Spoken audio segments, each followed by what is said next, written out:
Good morning, good afternoon, and good evening, ladies and gentlemen.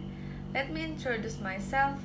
My name is Hafizhah Shabrina Arianti, and I'm a public relations student in 5th semester at LSPR Communication and Business Institute. I am under the supervision of Mr. Charles Bonar Sirait as my mentor and my lecturer. Ladies and gentlemen, did you know what is sexual harassment?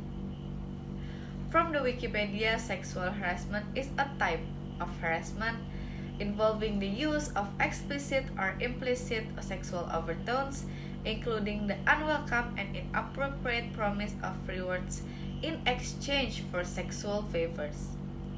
According to data from country's National Commission on Violence Against Women, from 2012 until 2019, there were 46,698 cases that occurred in both personal and public domains against women.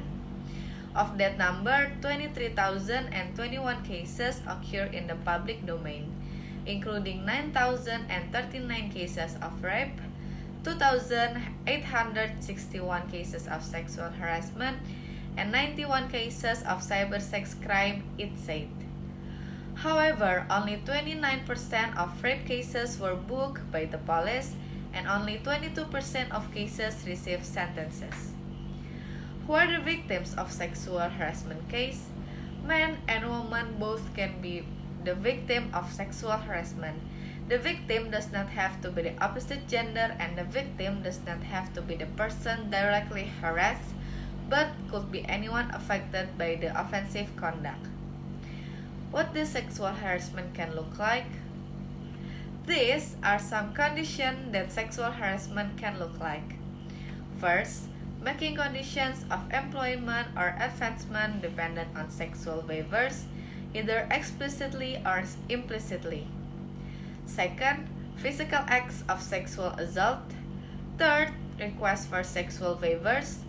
Fourth, verbal harassment of a sexual nature, including jokes referring to sexual acts or sexual orientation. Fifth, unwanted touching or physical contact. And the last one is unwanted sexually explicit photos, emails, or text messages. There are so many other conditions that can be included of sexual harassment.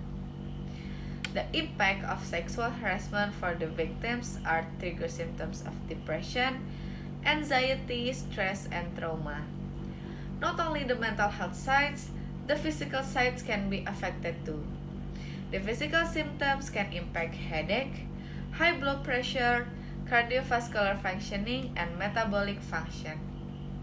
Sexual harassment can be found in anywhere, anytime, and to anybody regardless of their gender. In Indonesia, the society commonly blames the victim, and the victims are not getting firm actions. Instead, the cases are handled. The victims are often being asked what they were wearing at that time. No, it's not their responsibility about what they were wearing when it happened. However, we can close our eyes about these cases. We have to provide safe places and give the victims whatever support they need. We also can give our support to the Elimination of Sexual Violence Bill, or known as RUU PKS, to be confirmed soon by the government. The aim of this law focuses on the prevention of sexual violence, more rights for the victims, and to acknowledge marital rape. Thank you for watching. See you in another time. Sahkan RUU PKS.